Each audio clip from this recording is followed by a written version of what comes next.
Because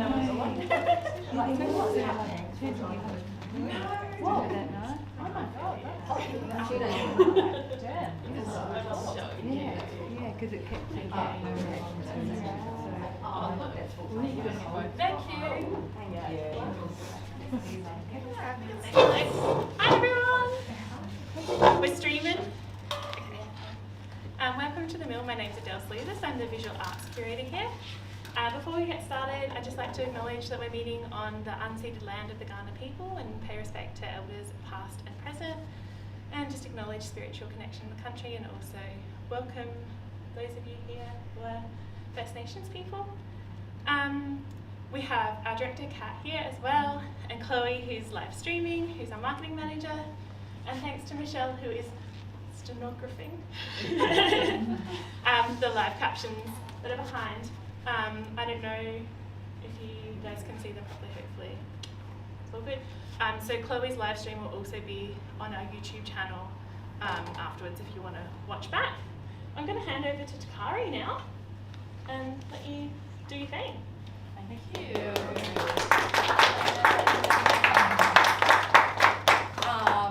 Hello, live streamers. I feel like a YouTuber. Thanks, Adele. I would also like to acknowledge the land that we meet today is the Kaurna land of my grandmothers. And yeah, just acknowledge that. Very grateful to be able to have a chat today. I think we should introduce ourselves.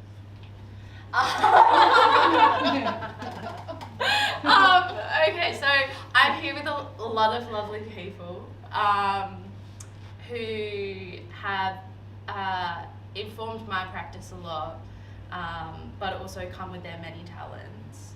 And us and quite a few other people make up the Solidarity Collective, which is a collective of culturally diverse, amazing people, essentially, from all different creative backgrounds. And yeah, we just meet to vent and skill share, and you know, we're more powerful as a group. So that's the most important thing. So maybe, maybe I'll start. I'll just kick it off. My name's Tikari. I'm a Kaurna Narungga and Ngarrindjeri artist. I mainly work in sculpture, also do a lot of illustration, and yeah, I'm very passionate about finding my community to support them and for their support. So I'll pass over to you, Taylor. Hi, my name is Taylor. My cultural heritage is African American and Italian. I'm raised here in Australia. Much of my practice, I guess, as an artist is multidisciplinary, and I like to keep that quite fluid by navigating between sculpture, performance, writing, and just really following what feels right, so bringing that into a very bodily space.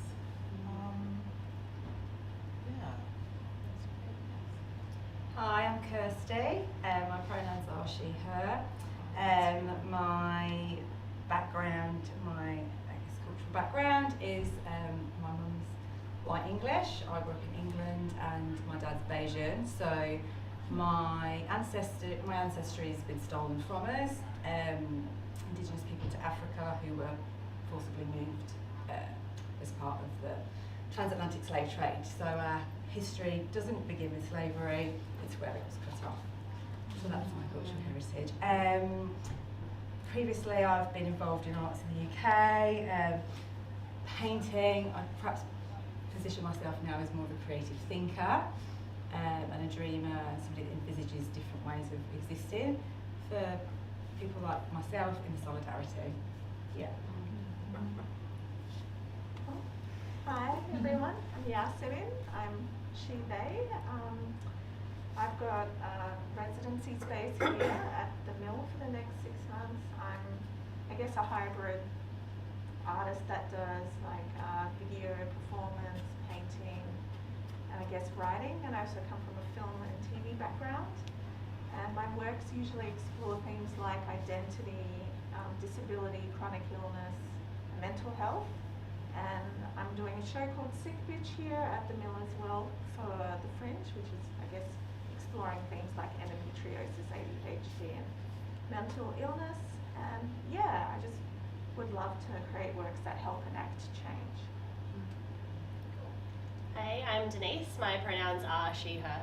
I'm an Australian-born Filipino person, and I'm a community organiser. So I guess my craft, my art is bringing communities together and help nurture the soil before we plant a seed. I feel like so many artist practices, so many community practices look at the individual who's leading that. I'm more interested in creating the safety net around that so that person can thrive. And that's what brought me to the Solidarity Collective, but I also was a director of the Drop-In Care Space, which is a peer-run community centre in the city for neurodivergent people, queer people, disabled people.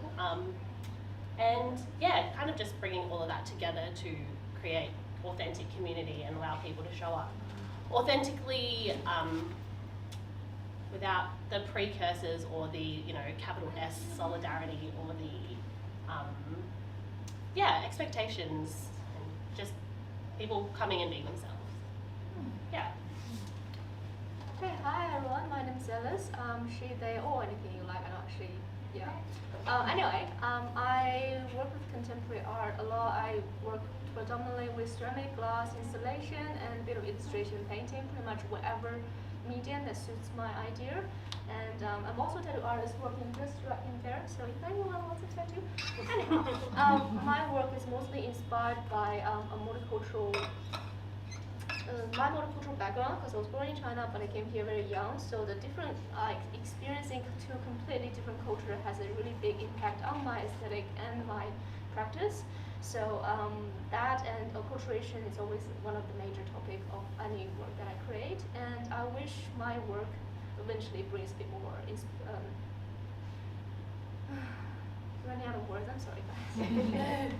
Brings a bit more inspiration, or give ideas to anyone who sort of had similar situation as me, or just stumble across having to sort of shove themselves into fitting the environment to feel a bit more nourished. Yeah. If that's the word for it, but yeah, that was the major idea behind the works. Yeah.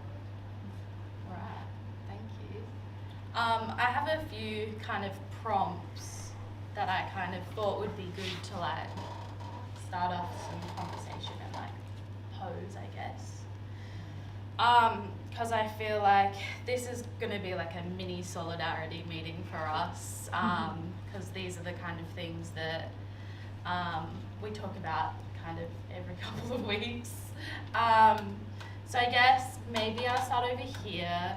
I feel like this one might be a good one to pose to Denise, and then see where we go from there. But I think we've kind of talked a lot about how there is, thankfully now, a lot of opportunities the studio here at the mill that Yasmin and I and Varay, who has also been in this opportunity, have been able to access, and a lot of other opportunities for people of colour within I guess the greater creative industry in Adelaide. But I feel like we often talk about how when these opportunities are presented and our urge to show up as our authentic self, that can sometimes have a bit of a disconnect. So I think, I guess the question is,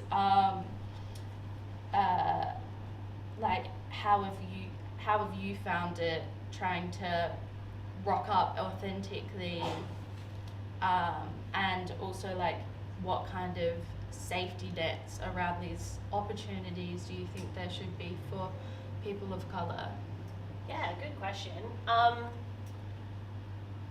think that when you realise you're missing community and you want to find it, it's kind of like dating, or it's kind of like meeting a new friend or starting a new course or something, where it's like you have to dip your toe in and see what it is before committing to it, but you can't put all eggs in one basket, because I'm sure we've all been to spaces that scream out, you know, queer friendly or POC friendly or just like accessible for disabled people, and you get there and it's like, Nah. or it's like, yeah, it's like, okay, you're telling me that, but who consulted that?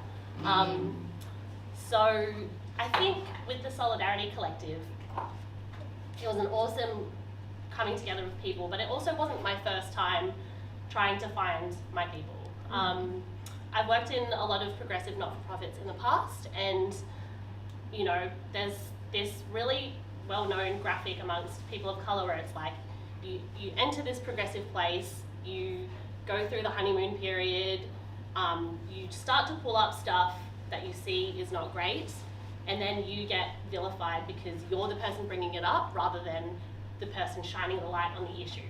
And unfortunately for us, that's just something we have to go through until we find our people, because those people who have experienced that will see that, but those who haven't don't realise they're perpetuating it, and they think they're the first person ever to ever perpetuated harm.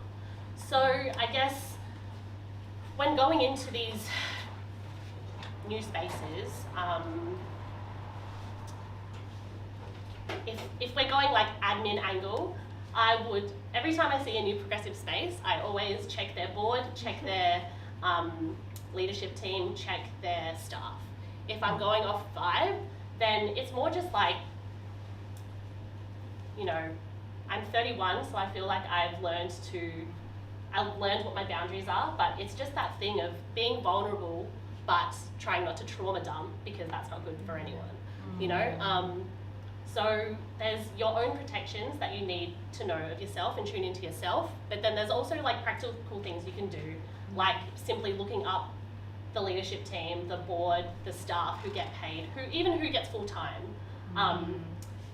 If they're not working with people of colour, then they don't know how to work with people of colour, especially at a leadership level, because if you don't know how to disagree with a person of colour without making it fall apart, if you don't know how to hear someone else's perspective, and like diversity is more than cultural diversity. Diversity can be diversity of experience, diversity of education. If everyone on that board has a PhD, but nobody's talking from lived experience, what's going on there? Just those sort of things, I guess. Yeah, does that answer your question? No, that's really good. Cool. I think that sounds great. Does anyone else have anything to say about that? Yeah, of course. Yeah, I think in terms of showing up as your authentic self in certain spaces, there's a huge amount of vulnerability on our part involved in that, because we always go in with the best intentions and that optimism that we have to retain in order to survive in white society, essentially, because if we don't, what can we do? And that vulnerability exposes us, makes us vulnerable in essence, and the disappointment that we often face is really, really hard to navigate. And just drawing on what Denise said, progressive spaces tend to be worse, to the point that I'm really looking back to going into full corporate spaces now, because I find in progressive spaces there's some cognitive dissonance. We get people that are best intent on doing the right thing, have positioned so much of their identity in, I am progressive, I am the all-seeing, all-hearing, of course I would never harm, so that when you say, hey, this isn't okay, it's not like saying, oh, this part of your organisation isn't functioning well because of this. It's literally like you have held a mirror up, got a dagger and stabbed it in their heart, and the ferocity that you face when you call that is like nothing else. And so for me, a term that I've heard used quite a lot lately is like the non-for-profit industrial complex, which encompasses a lot of art spaces too, and it just makes them very, very dangerous for us to navigate and exist in, because if we call out problems or try and seek change making, it's not safe for us. And because of the way that those key kind of figures within those organisations tend to position themselves in that kind of, I guess, white saviour identity, when you call it, it's literally like you've crushed their soul rather than made constructive feedback, and it's very, very hard to navigate. Like I said, the level of ferocity you face when you do that is next level, and they will go at you with all to almost absolutely destroy you, to discredit something that challenges the identity they've built for themselves. And that's why, like in leadership roles, you also have to look at retention, right? You Yeah. can put somebody in a director role for a year, but if you're getting a new person of colour director every year, red flag. Yeah. You have to be able to. You have to be able to disagree and then come back from disagreeing and change it for the better. You can't just be like, oh, you don't fit my mould, so next. Yeah. Or speak over our experiences, because if we're telling you what we're experiencing, it's real, right? And it takes a lot for us to speak up on issues that affect us because of how vulnerable it makes us, because of how we understand the systems that we've always had to survive in. And it's not good. Yeah. Yeah. I guess I just wanted to speak on that with that vulnerability in the times where I reflect or I've had to speak out about something, and like that in itself is such a big thing, but then the emotional baggage afterwards of like me going through my head being, oh no, I'm like that person again, I'm always the one that's bringing up the issues like consistently, and like that has a really big like impact emotionally, physically, mentally, Financially. Yeah. Because the cost of calling out is job insecurity. And therefore, and then sometimes being put in the position of, okay, so I haven't had a lot of hostility, but I have had, when I brought things up, oh, okay, so now I want you to educate me, and have actually taken on for free within a space where I'm paying to be there to learn something, but end up educating and sitting everyone down, and then having that, that's not something that's not really acknowledged, that I have a right to be here too, and that detracts and takes away from what I'm doing. It detracts from your authenticity as well, and how you identify, because you have this identity projected onto you that isn't yours to own. I'm not educator. You know? I mean, I happen to be educator, so You should, you should be allowed to do it when you want to do it, that's or if right. you're There getting should be a paid for it. choice in that, rather it be just a Expectation. unspoken expectation of existing in any space. And that links into that. There is always the cost of existing in white space, unfortunately, and the cost is compromise on our part, always. Sure. It's, jump on board with what we want, don't question it, because if you do, you'll feel the force of that. So it's never easy. And it can have a lasting impact on your career, because then you can get demonized, or like, oh, they're a troublemaker, and it's like, oh, they just spoke up. Like, I've met people who have had reputations, and then I've been like, I've worked with them and been like, they're not even, what are you talking about? They're just being transparent. Yeah. And they're not being antagonistic or yelling. Like, sometimes people can take criticism way too personally, and it's just, I guess it's like a tennis match. You don't, you just lobby to each other, and I don't know, it's just, I don't like the angry, angry trait. Yeah, I get that one. Definitely. I think it's interesting as well, like, what's been said, like, about, trying to navigate spaces and bringing up, things that would make this more of, firstly, a culturally safe space, which is a bare minimum. Because I feel like a cultural safety is an entry in, or safety for people in the workplace is a bare minimum. And so once you have that foundation, you can go to cultural celebration and rather than cultural consumerism. And a lot of spaces, I think that's why this group and finding people that you can create and share opportunities with, and also inform each other, hey, there is this opportunity coming up in this space, and they're a safe space, and you feel like, you can go in there and you can trust them, and being able to have each other's back in that way. say so important. But yeah, I think something that I find difficult sometimes is the kind of I guess tunnel vision of specific things that you're meant to create or specific things that you're meant to be. Considering, in my case, you're an Aboriginal artist, why don't you do dot painting? Or you know, like, why we have an expectation over if you are creating Aboriginal art, there needs to be an Aboriginal element. It's not just because you're an Aboriginal person making art.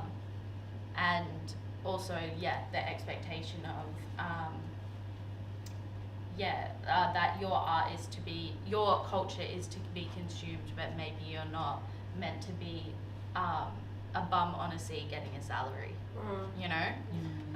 Yeah, it's the real like minstrelsism of people of colour, where you know, you'll listen to our music, you'll watch us in movies, you'll watch us play sport, but our actual like systemic ideas aren't taken on board because they're not on show.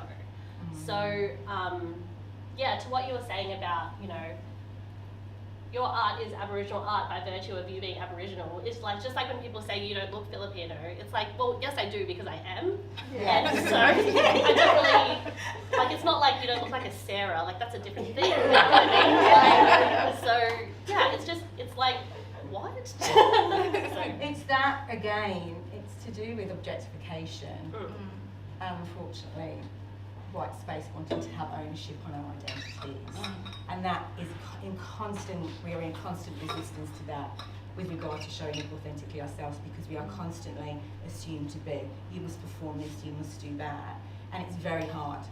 Very hard to show up in absolute authenticity because we're constantly fighting this resistance at every angle, which is exactly and it's what also what people point to by saying, we're not racist, look at this. And it's like, okay.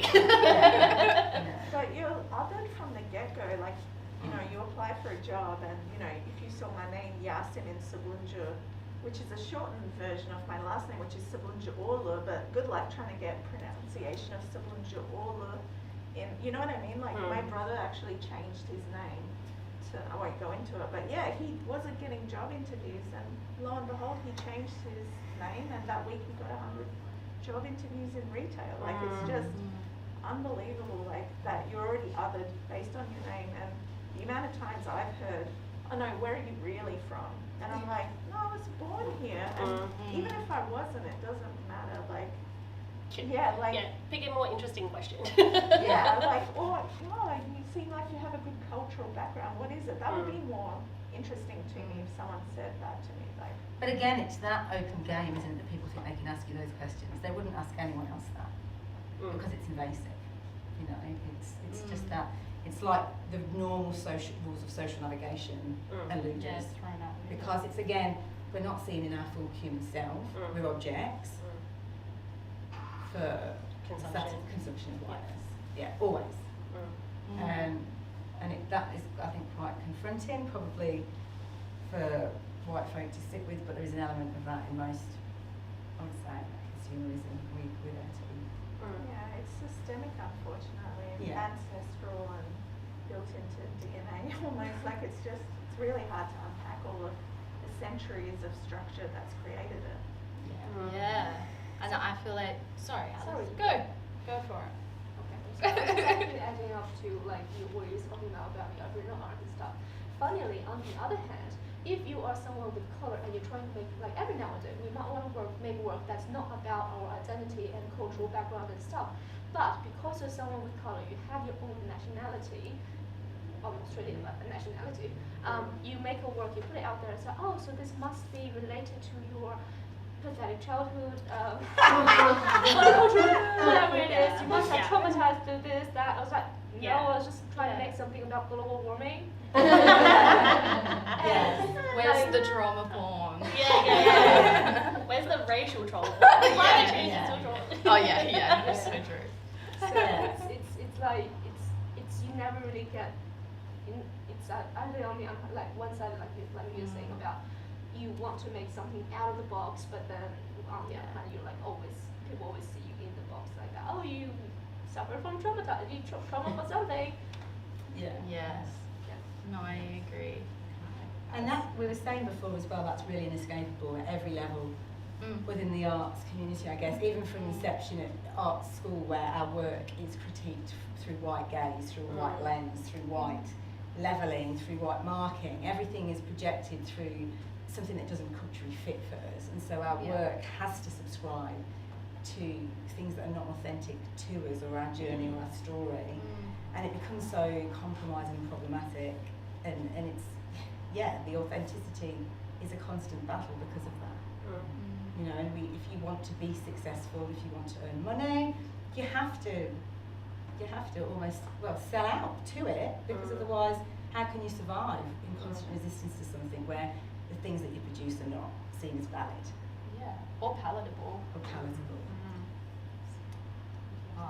It was kind of extending on that, the word trauma porn, and having just graduated from an arts degree, I found within that, when it came to researching, one, just trying to find and identify people who were people of colour, queer, and it wasn't trauma porn. That process was so traumatizing within myself, because everything you saw was just trauma, here it is, and it was almost inescapable.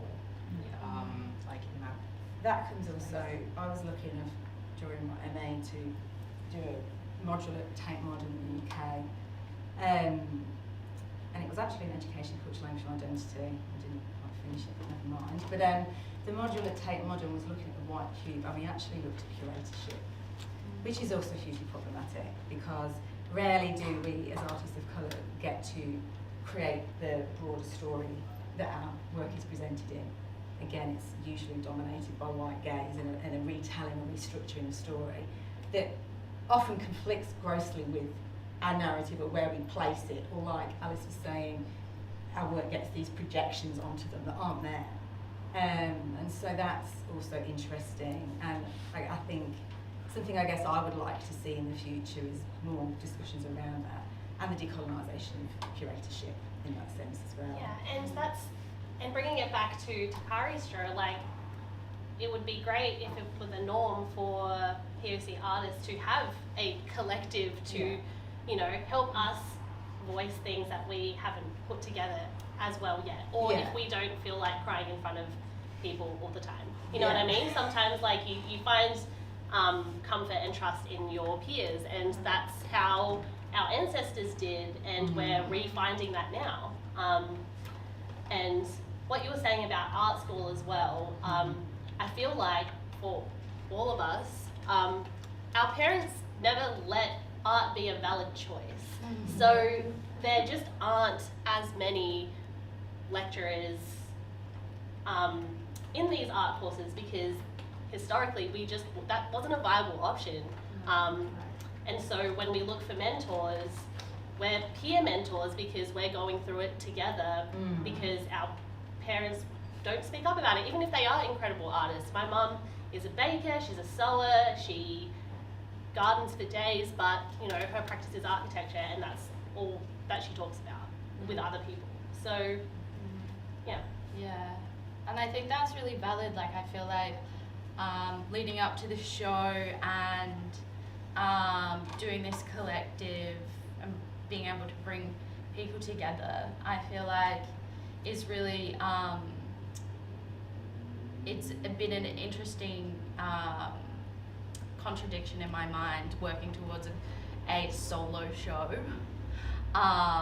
when I feel like to me, this is the anti-solo show. And I feel like there's some great works of mine up there that people can look to, but it's also individualized success is very white and very I feel like It's false. Exactly, and I feel no. Yeah, exactly, and it's you can't get to where you got to without people, and we're just not going to acknowledge that. And I feel like a lot of people have asked, why did you start the collective? What was the impetus for that? And I was I went to art school, didn't really learn about people that were like me, you know, I've been navigating the arts for a few years, the industry, and, you know, I'm missing my people, you know, I need people that I can support, Skillshare, and like support me, because ultimately it's like hard as hell out here, you know, that's the reality. But I also feel like we can actually support each other without being like, oh no, I can't tell you about this opportunity because then you become my competition. And I feel like there is an element of that in the Adelaide art scene because it is so small. It feels like, oh yeah, there is that one culturally inclusive studio at the Mill, like how many people do I have to like fight to get it, you know? Whereas it's like, now it's like, oh well, let's all just go down the line, you know? Yeah. And of course that's an implied role of living in systems that are dominated by white supremacy. It pits us against each other in all areas. Yeah. And so our collectivity together is an act of resistance of that, but also something that is so inherent and part of most of our cultures. And again, it's something that I have great gripe with, the way that whiteness is commodifying collectivism. Yes. Well, I think the key difference is like we're not now anyway, we're not immediately trying to make it an organisation. We're not immediately trying to make it a not-for-profit. We're just people who want to meet up and talk about the stresses in our lives and see the common themes through all of our different disciplines and just, you know, not be out here alone, like Tikari said. Like, you know, catch me a year ago, I would have never thought I would be like working alongside you because we've just had such different like avenues, and you as well, Kirsty. Like, it's just it's doesn't make sense that we crossed paths, but we did, and that's kind of culture, I guess.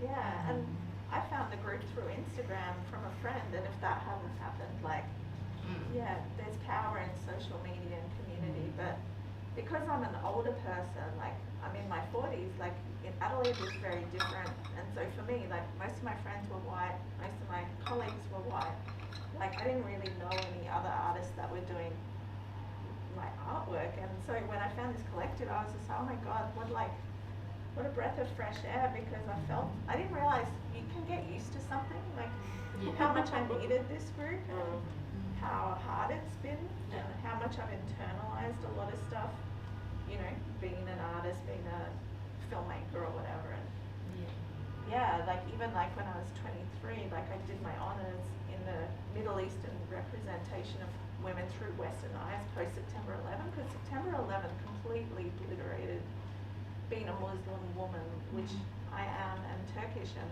I just was sick of those paradigms, and I wish I had a group like this, because, you know, being Muslim and Turkish, I am an outsider, and I am kind of, some people are like, oh, she's naughty, or she's bad, or whatever, but yeah, I felt like an outsider to both the East and the West.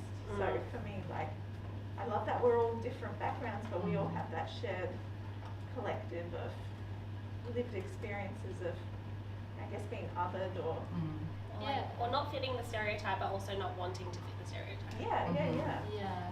And I think it's like, to build on that, I feel like we've had lots of conversations around how important this group is, because even talking within our families, the intergenerational survival has been so different.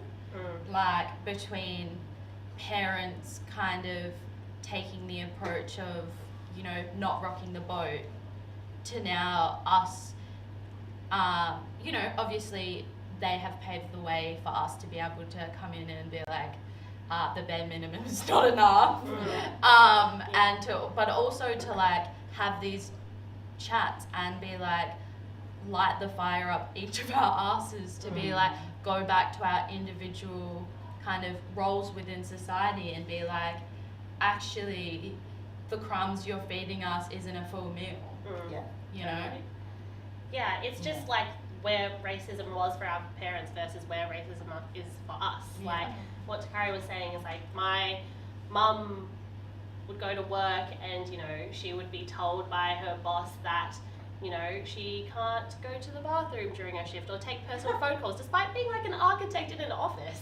And this is isn't like a retail job where you just have to stand in one spot the whole time.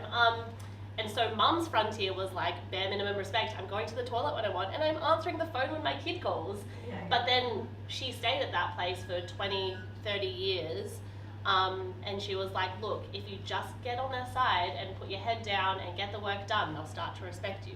And that was true for her generation. I'm not trying to invalidate that, but now that she's paved that, I want to hit that and then push it further. Like, yes, you can, I will try my best to, you know, get along in this workplace, but also, there's new crumbs. And also, Yeah. that conflicts with this sense of showing up authentically. Yeah. Respectability politics is a poison chalice, because if we do subscribe to it like our parents have and had to, then it's the same shit again and again and again. Yeah. And, you know, why should we be held to standards that we don't believe in anyway? You know, and the minute, the problem with respectability politics is the moment you step your foot out of line, it will bite you. Yeah. You know? And so that is, I guess, what a lot of our conversations have centred around, about our ability to be authentic with our resistance as best we can, while staying as safe as we can. Because the two are not, they don't work together. Yeah, it's very much a contradiction, because it's Yeah. like, how can you still put food on the table? How can you still pay rent? Yeah. But also be like, hey, I don't feel safe right now. Yeah. And hey, we ultimately, we all want the same thing. We all want things to be better for everyone. Yeah. But it's that historical disconnect, and I think this is a very good moment. I'm not very good at a segue, but that's something to do. We have a quote. We don't know who it's from. We don't really care. No one can attribute it on the internet. Yeah, I know. though. It's fine. the It doesn't really matter. I mean, it probably does, but it's fine. Yasmin brought this quote to us last night when we were having a chat, which was, and I think, everyone just take this in. We're going to have some comments about this. When you're accustomed to privilege, equality feels like oppression. Yeah. Yeah. 100%. Yeah, and I think that is the classic trope of why is this insert whatever culture you'd like here getting getting special treatment. Why do Aboriginal people get housing? Why do Aboriginal people get free cars and money? It's like, I don't have free cars and money. I wish I did. It'd be helpful. This rental crisis. But I think as soon as we get a chance, I feel like people get itchy feet to be like, no, where's mine? Yeah. You know, and it's just I think we're often trying to justify just trying to be at the same level, you know, or just trying to have the same opportunities, like changing your name, is just to get to the interview stage, you know? And it's like, well, what is it like for your brother once they see him, you know? Not that great. Exactly. And it's like, well, yeah. And I have the opposite of your brother, because I've probably got the most white sounding name ever, Kirsty Rutherford. I mean, you couldn't get more Scottish sounding than that. So I walk in, I get in, and it's like, oh, now I don't know what to do. Yeah. Especially when I'm unapologetic in the way I present as well, and it's like, oh, no one quite knows what to do. They come back down. Yeah. But it's interesting also, like in queer spaces, like my brother, he's gonna hate me. Yeah, like, I mean, it's a well-known fact that there is racism in queer spaces, like, Big time. whoa, especially, like he's shown me profiles where they've said stuff like, no curry munches, no this, no that, like, and it's just like, For his sure. dating life is pretty Wow. not that great, like. That's why it's a joke when people say that Australia is not racist. Like, what are you talking about? And with these, like, there are very blatant ones like this, and then there are the systemic ones like you're talking about. And when you try to point out like systemic racism at an organisation, the person you are sharing that with takes it personally, and it's like, I literally said systemic racism, but racism is just all they hear, and then they see red, and then they want to remove the problem because it's such visceral anxiety. And the blessing and curse of our lives is we live with visceral anxiety, so that's not new when that happens, but it is so new for them, so it's like, I just want out of this conversation, and I want to not think about it, and I want to gaslight myself and pretend that's not real. I want to make you go away. Because you've done this to me. Because if I go away, or if you go away, then there's no more systemic racism. Exactly. And then the next person's too scared to speak up, so then they think it's absolved. So what do you do? Definitely. If someone points out a problem, like rather than the problem itself, it's like, oh, we just get rid of the person who takes to speak it out, so there's no more problem. Yeah, definitely. And I think what we were just talking about as well about other spaces where, you know, other marginalised groups often absolve themselves of being able to perpetrate racialised harm, because I think there is that implied belief, and it's misguided, that just because you occupy an identity that's marginalised, you know how it feels, and of course you would never do that. And it actually can make some spaces, particularly queer spaces, particularly dangerous for people of colour because of that self-absolution from having any capacity to commit harm. And it's like, some things I've heard in such spaces have been the worst. Or the most subtle types of racism, but so apparently subtle, yet the capacity to take ownership of that has just been profound. I got racially profiled. I won't say what store, and they were following me around, this white guy, and he was making it very obvious from the get-go he didn't want me in the store. And then when I tried some clothes on and then I left, he said something really weird, I can't remember, but I just normally would have let it go, and I said something like, yeah, I think that was a bit of a racist comment, and he fucking was like, but I'm gay, I can't be racist.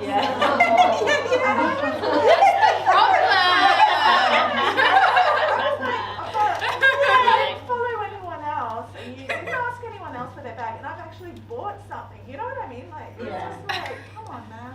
It's the suffering that you experience does not equate to the same as mine, and does not absolve you from being able to perpetrate harm. People don't see that. And that's it. And it's like, definitely what you were saying before is like, just because, queerness is also an oppressed group of people doesn't mean when I walk into a queer space I feel safe. You know? Totally. And doesn't mean that I'm not still at risk. And like, I think, that's the thing as well, and that's what I feel like coming together has been really good, and like hopefully is a message of this exhibition is that our individual identities are not a monolith. We just because there's the guy at this shop that's like a white gay man, it's like, okay, that's great. But there's definitely more layers to that identity, and there can be a million layers. But I feel like oftentimes it's like you can only occupy one box at a time. See you. And that's something that's really, I think, hard for white folk to get. I've been in a lot of white feminist spaces, and I think the point that fails every time to get across is, I'm a black woman, I'm never a woman in isolation, I'm never black in isolation. And those two identities are inexplicit. I can't break them up, I can't separate them. I do not know what it's like to exist as black, and I do not know what it is like to exist as a woman. I only know the world as black woman. And so my racial and gender experience of the world are not separable, which is definitely. And so it's, you can't experience queerness if you're a person of colour without the colour lens on it, because you definitely, because we can't compartmentalise our multiple identities. It's part of, and I think that was clear in some of your work as well. Yes. Real bind that gets projected on us, especially as people of colour, to only be one thing. And there's this fight, there's this internal fight to have that. Anyway, sorry. I talk about your work. Your work. I felt that back in a lot of the Yeah, I'm glad.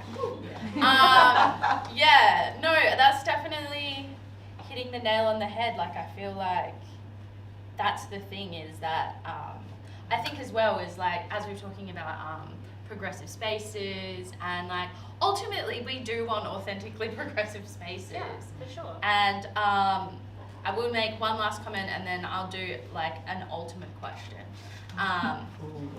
Yeah. But it's like it's a goodish note, so you know that's all we can do. Yeah, I feel like okay, I've just forgotten it, but yeah, I think that that's what I was gonna say. I think that we forget if we're gonna create an accessible space, that accessibility isn't a pick and choose. Yeah. It's an umbrella term for, okay, like, what does physical needs accessibility mean? And like, how can you learn up on that? And like, okay, if you're people of color or linguistically inclusive, like, you know, you can't just pick and choose. And I think there are a lot of spaces that are so ready to add that label.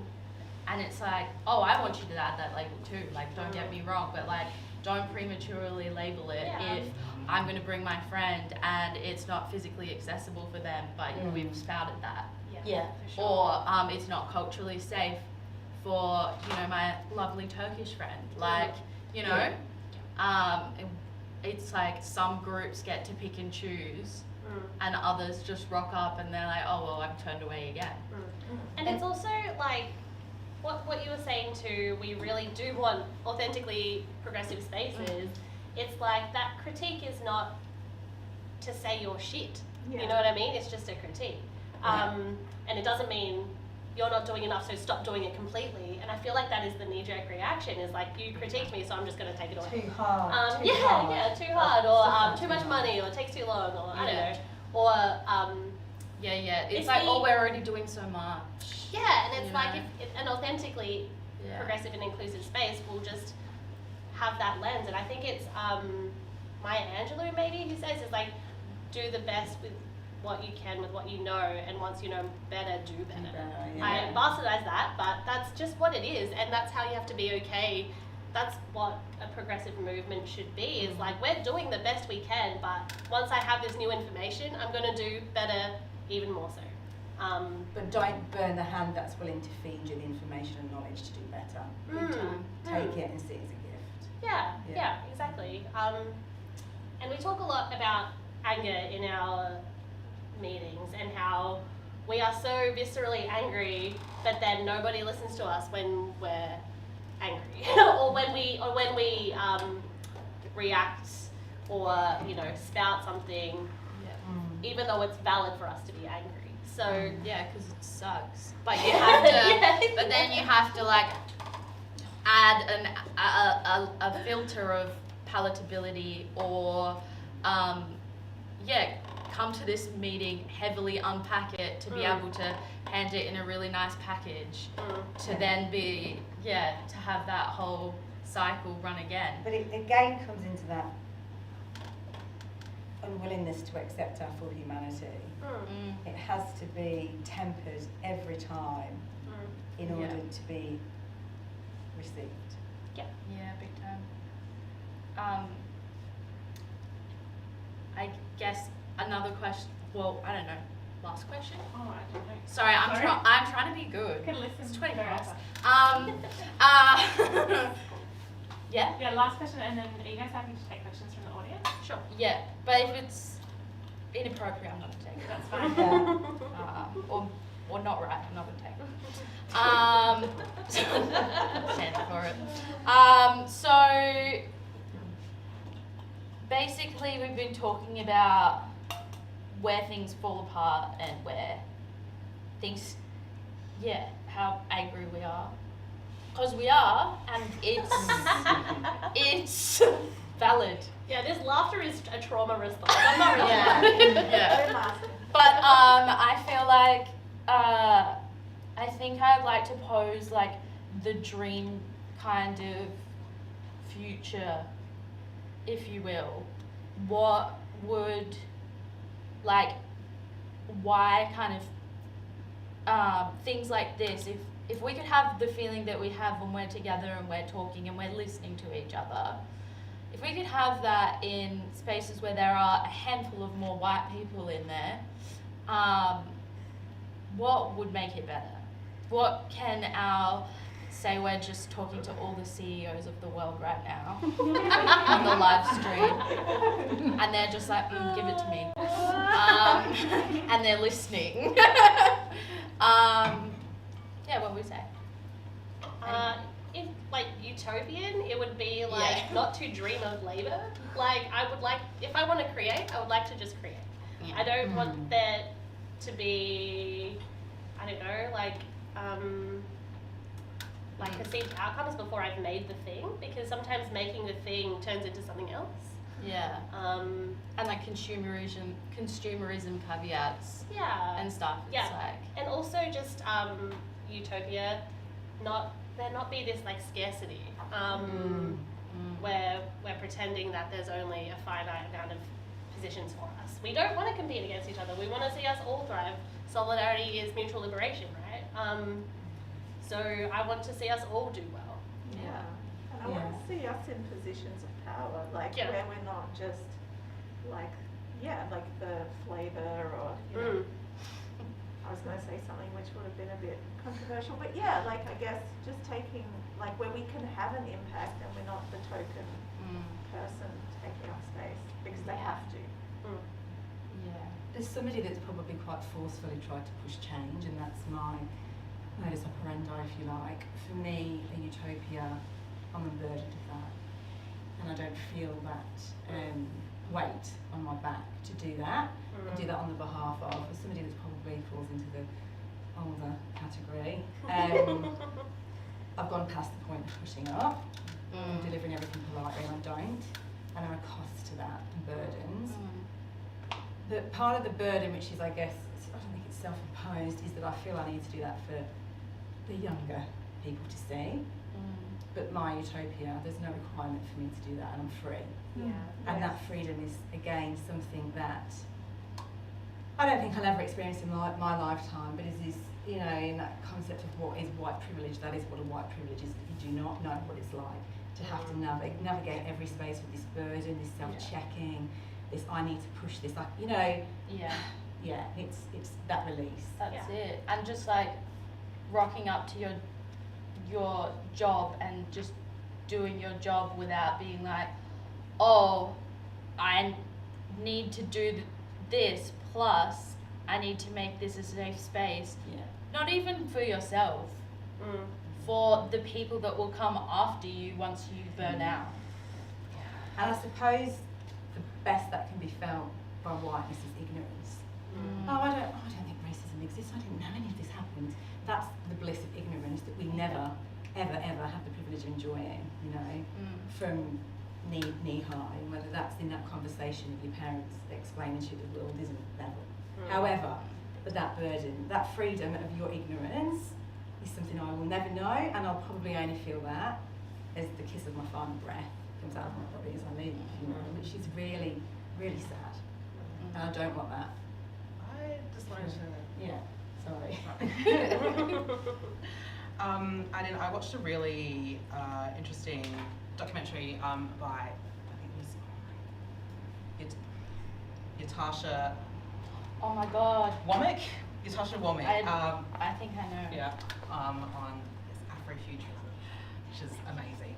Yeah. Definitely check it She's out. done a few good things. She has done some great things. But just in this, like, on this conversation of the future and utopia, I felt was important to bring into this conversation was when you ask people of colour or people that have been marginalised what the future looks like, what utopia looks like, you get very different responses. Like in that sense of, like, you know, in, I guess, the world of whiteness, you know, like utopia or the future looks like flying cars or, you know, scientific, you know, exploration, expansion, whereas, you know, for a lot of other people it's just, you know, just living in a world where there's no prejudice and racism and you're not, Yeah. yeah. I feel you. And I think that's the, like, innocence and glorification of having those kind of conversations and being like, oh, if you could live in another time, when would you live? And it's like, when was a time when we weren't being killed? None of them. And it's like, okay, well, yeah, when's the utopia gonna like be the, or when is the time when we're not gonna be racially discriminated against or killed, or rah rah rah? And it's like, we're still waiting for that time, you know? And it's interesting, like words like the Anthropocene or, you know, dystopia, because for a lot of us, we've lived those centuries ago. We've had our cultures destroyed, or, you know, religious beliefs destroyed, and yeah, like a lot of us have already had that, and now the rest of the world is experiencing that, either through climate change or politics. And if you look at it in a literary sense, I don't know if any of you have read, I think it's The Fables by Octavia Butler, which are dystopian tales she wrote 30 years ago. It's now. Oh yeah. Everything that, she's a black writer, and everything that she wrote about is happening now. She predicted a Trump, she predicted this would be, and it's exactly as it is, you know.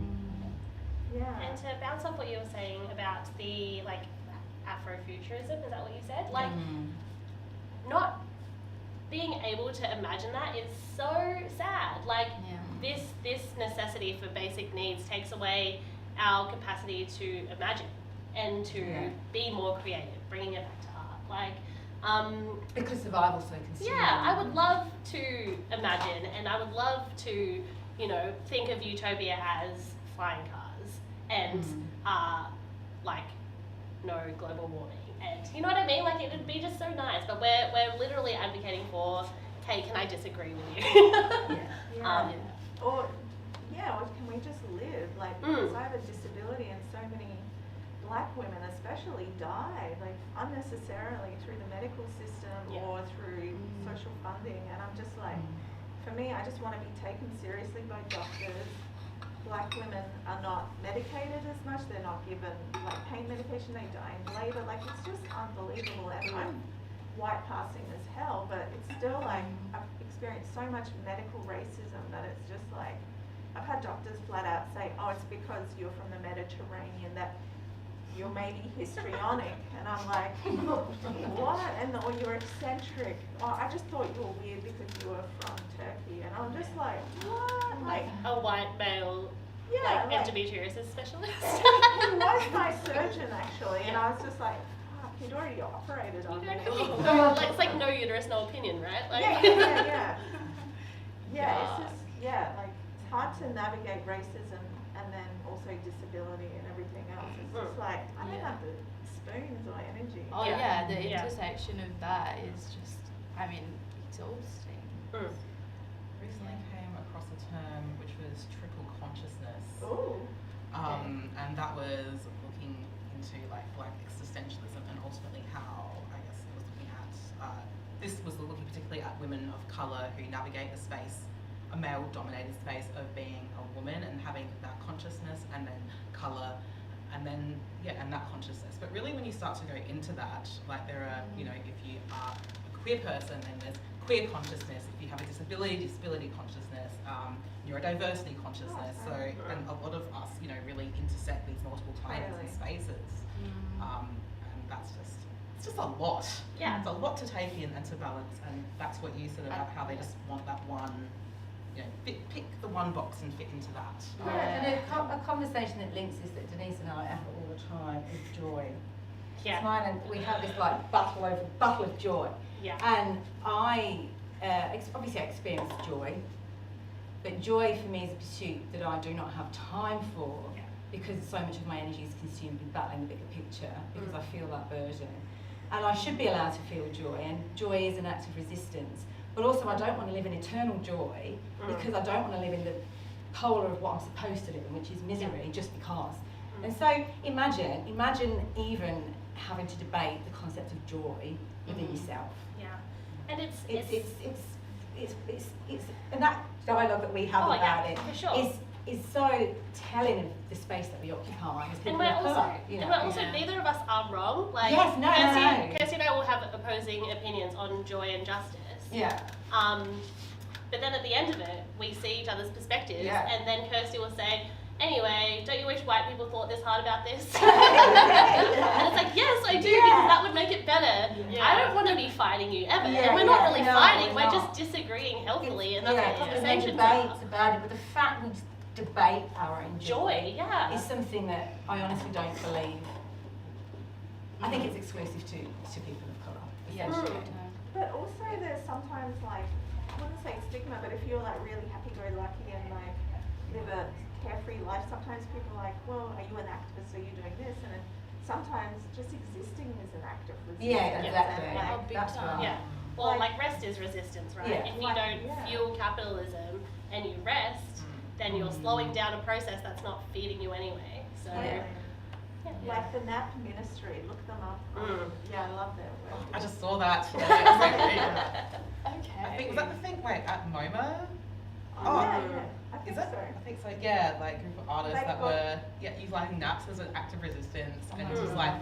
for all their pillows and Yeah. like sleeping under. She just released a book, and she Yeah. like you shouldn't quantify this, but she's also has a PhD and is Yeah. gone through the ropes. It shouldn't quantify it, but it's Yeah. like this person who's gone through the system is a person of color and has done all the things is saying rest. Like Yeah, big time. Yeah, I think like from what I read, like in that small article, was she was saying that people of color have a significantly less amount of sleep. 100%.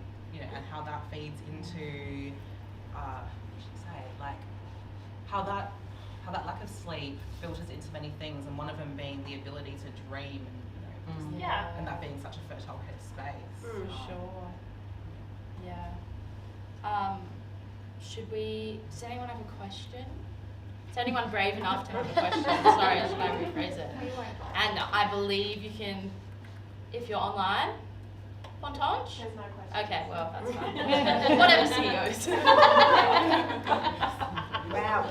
Sorry. I just wanted to say, I forget the quote, and I really like it, and this would apply to not just racism, but everything. Yeah. Like, none of us are free.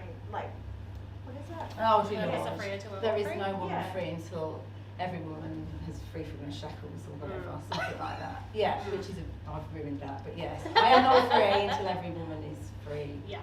Yeah. Yeah, I just, like, we're not just doing it for ourselves because our freedom is your freedom. Because Yeah. don't you want to live in a world where everyone's free? Yeah. And the answer is no, they don't. Well, yeah. But yeah, but definitely that's not the our top goal. 1%. Yeah. I think That's so. our If you goal. work for free for us, if you're free. Yeah, that's true. Yeah. Uh-oh, society's going to collapse, but there's a good new bank, everybody. Yeah, just take your ticket. Great show, check it out.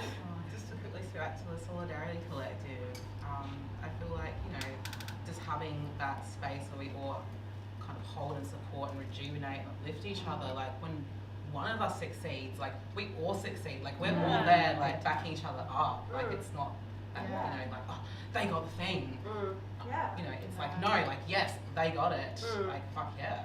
Totally. Yeah, no, I feel you. And I just feel like, and I think it's like, yeah, the success of the group is those moments of joy that we can take, Like, I feel like we can, I guess, ultimately, we're weaker apart, And I think when we come together, we can, warn each other of culturally unsafe spaces, or just be like, we're not going to wait for an arts organization to win that grant that they've been trying to win to be able to create a space for culturally diverse people to come together. It's like, no, we're going to come together ourselves, And create our own spaces. create our own opportunities, Yeah. because we could be waiting a while. Yeah, we've got We don't know how long we could be waiting. We don't necessarily need seats at tables because we've got our own tables. Yeah. We need them to be uplifted, and that leads me to another little quote, I was which is, about to say you can't dismantle the master's house with the master's tools. We need to create our own spaces with our own strategies on our own terms. And if people want to support us in that, it's empower us to do that, not via other channels. that have all these terms and conditions, unspoken terms and conditions attached to it. Yeah. Yeah. I have a question. Oh, okay. What's next for you guys? I think that was a pretty much amazing what's next. Sorry, Dill, but Maybe we need to be a touring group. Circus? We could go on tour having these conversations in different art spaces And all then you need to pay around. us well and give us Yeah. I think twisties. I think Twisties were good. our energy has been like, it's not for lack of trying, for us trying to succeed in white spaces. We've tried. Yeah. Yeah. So I feel like our energy has been, we'll come together, you do you, we'll do us, and then as we build that power, other people will be like, oh shit, what are they doing over there? You know what I mean? Because like when you're fighting in when you're fighting the systemic pressures of one organization, you're fighting to fix one organization. But when we're living in our joy, it can radiate, right? And that's the hope anyway. And yes, there's pain, yes, there's frustration, yes, there's talk about white-led diversity and inclusion trainings. But the common experience of that lets us relinquish it and then bring joy in each other. Because when you're going through it, you feel like you're the first person to go through it, right? Big time. So you just need to have that one conversation to be like, oh shit, like I'm not. And then that frees up the brain space for the joy, hopefully. So basically what Denise is asking for, if anybody would like to give us funding to basically pay for a space for us all to exist in our peace and create, we're not going to say that's Twisties also. we're not Yeah. going to Yeah, no, I think that's the interesting thing as well, is that I think coming to the climax of the coming together of the exhibition, there was a lot of questions from my lovely people on these seats, but also externally of what's going to happen to the collective. Yeah. And it's like, oh no, I still need the support. Yeah. And you know, I still want to thrive within this community. Yeah. And you know, yes, we did, with the lovely help of the people from the mill, get a grant for this opportunity to initially bring us together. But just because we don't have a grant following that up doesn't mean that this support stops. Yeah. And I think that for us going forward, I think it's, you know, it's coming to the end of your work day, being so drained by fighting the fight, feeling like you just want to fall in bed, but coming together and being like, and having those discussions. And I feel like the rewards that we bring together are so much greater than like the exhaustion that we face on a daily basis. It's like a kind of therapy that's not accessible to us because most therapists are also white. So you spend That's the thing as well. I mean, we can all laugh, but you spend your entire therapy session explaining your experience to your therapist, ready for next session.